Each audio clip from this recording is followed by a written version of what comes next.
வாழ்க வையகம், வாழ்க வையகம், வாழ்க வளமுடன். அருளாசன் அருள் தந்தை வேதாத்திரி மகரிஷி அவர்களும் ஒட்டுமொத்த மகான்களும் இறைநிலையும் என்னுள் சூக்குமமாக எழுந்தருளி இன்றைய நாட்காட்டி வரிகளுக்கான கவிவரிகளையும் அதற்கான விளக்கத்தையும் சிறப்பிக்க வேண்டுமாய் சங்கல்பம் மேற்கொள்கிறேன். அனைவரையும் பணிவோடு முதற்கண் வணங்கி ஆரம்பிக்கலாம் என்றிருக்கிறேன். அனைவருக்கும் இனிய காலை வணக்கம். வாழ்க வளமுடன். சாமிஜியினுடைய இன்றைய நாட்காட்டி வரிகள்: செயல் ஒழுக்கம், சேவை, சிந்தனை, சீர்திருத்தம், சிக்கனம், இவை ஐந்தும் செழிப்பான வாழ்வளிக்கும் என்று சுவாமிஜி நமக்கு இந்த நாள்காட்டி வரிகள் கொடுத்திருக்காங்க. இதற்கான கவிதை வரிகள்: சிக்கனமும் சிந்தனையும் சிறந்த பண்பும் சீர்திருத்தமுடன் வாழும் துணிவும் கொண்டு எக்கணமும் இருவருமே பிறர் உள்ளத்தை எழுகின்ற உணர்ச்சிகளை கூர்ந்துணர்ந்து அக்கணத்தின் சூழ்நிலையை பயனாய்க் கொண்டு ஆராய்ந்து பெண் விளைவை கணித்துக் கொண்டு மிக்க நலமுட வழியில் செயல்களாற்றி மேலான அறவழியில் வாழ வேண்டும் என்று ஒரு கவிதையில சொல்லியிருக்காங்க. இன்னொரு கவிதையில: இல்லறத்தில் மெய்ஞானம் விளங்கி வாழ இயலாத காலம் ஒன்று இருந்ததுண்டு. இல்லறத்தை விட்டு பலர் துறவை நாடி எங்கெங்கோ சுற்றி அடைந்தார். அந்நாளில் இல்லறத்தில் கடமை செய்து தவம் பயின்று இறைநிலை அறிமுறை கண்டு கொண்டோம். இல்லறமும் துறவரமும் ஒன்றிணைந்த உயர் அறம் கண்டோம், மகிழ்ச்சி கொண்டோம் என்று சாமிஜி நமக்கு இந்த 2 கவிதை கொடுத்திருக்காங்க. சுவாமி நாள்காட்டி வரிகள் என்ன சொல்றார்? செயல் ஒழுக்கம், சேவை, சிந்தனை, சீர்திருத்தம், சிக்கனம், இவை ஐந்தும் செழிப்பான வாழ்வளிக்கும் என்று. செயல் ஒழுக்கம்: மகாத்மா இந்த இந்திய அரசியல்ல மட்டுமல்ல, உலக அரசியல்லையும் ஒரு கருத்து தெரிவை கொடுத்தாங்க, சேவை மனப்பான்மையோட. அதோடு நம்ம சுவாமிஜி அவங்க வேதாத்திரியம் என்ற ஒரு மாபெரும் பொக்கிஷத்தை இந்த உலகத்துக்கு இறைநிலை இணைப்பில் இருந்து ஒரு 36 ஆண்டுகள் ஆராய்ச்சி, வேதங்கள் ருக் யஜு சாம அதர்வன வேதங்களை ஆராய்ச்சி செய்து அந்த வேத புத்தகங்களை எல்லாம் படித்து சாஸ்திரங்கள், புராணங்கள், நீதி நூலான பகவத்கீதை, பைபிள், குரான், ஆதிசங்கரர் அத்வைதம், புத்தர் ஆராய்ச்சி நெறி, சமணர் மேன்மை என்று உலகத்தில் இருக்கக்கூடிய ஒட்டுமொத்த நூல்களையும் ஒரு 36 ஆண்டுகள் அவர் இறைநிலை உணர்வு பெற்றதற்கு அப்புறம் இறைநிலை இணைப்பிலிருந்து அனைத்து நூல்களையும் அவர் படித்து அவருடைய பொருள் புரிந்து நமக்கு சுருக்கி கொடுத்ததுதான் வேதாத்திரியம். இது 5வது வேதம் என்று சொல்லலாம். ருக் யஜுர் சாம அதர்வன வேதத்திற்கு பிறகு 5வது வேதாத்திரியம் என்ற அந்த ஒரு வேதத்தை நமக்கு, அந்த பொக்கிஷத்தை சாமிஜி கொடுத்தாங்க. அதுலயும் செயல் ஒழுக்கம், சேவை என்ற அந்த 2ம் நமக்கு நிரம்பி இருக்கிறது.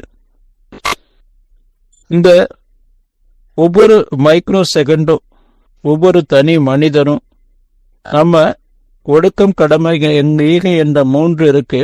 இந்த சேவை மனப்பான்மையோடு நம்ம வாழணும். ஒழுக்கத்தை சிறப்பாக செய்யணும், கடமையை சிறப்பாக செய்யணும். ஈகையை அவ்வப்போது உடலால, நம்முடைய பணபலத்தால, பொருளாதாரத்தால, அறிவாட்சி தரத்தால மற்றவர்களுக்கு என்ன உதவி செய்ய முடியுமோ அதை தொடர்ந்து நாம செய்து கொண்டே இருக்கணும். கீதையில கிருஷ்ண பரமாத்மா சொல்றார், கடமையை செய், பலனை எதிர்பார்க்காதே என்று. அப்பர் பெருமான் சொல்றார், வெண்கடன் பணி செய்து கிடப்பதே என்று. சுவாமி சொல்றாங்க, ஒட்டுமொத்த உலகத்துக்கும் நீ ஏதாவது உன்னுடைய முடிந்த தொண்டை தொடர்ந்து செய்து கொண்டே இரு என்று சொல்றாங்க. அதே போல நாம ஒவ்வொரு மைக்ரோ செகண்டும் நாம தியான வாழ்க்கையாக மாற்றிக்கொள்ளணும். ஆரம்ப பயிற்சியாளர்கள் நம்முடைய இயக்கத்துல ஆரம்ப பயிற்சி முடிக்கிறோம், ஃபவுண்டேஷன் கோர்ஸு, அதன் பிறகு அகத்தாய்வுகள் முடிக்கணும், அப்புறம் பிரம்மஞானம், அப்புறம் ஆசிரியர் பயிற்சி, அப்புறம் தொடர்ந்து அருள்நிதியர் பயிற்சி எல்லாம் நாம எடுத்துக்கொண்டே வரோம், பொறுப்பாசிரியர் பயிற்சி.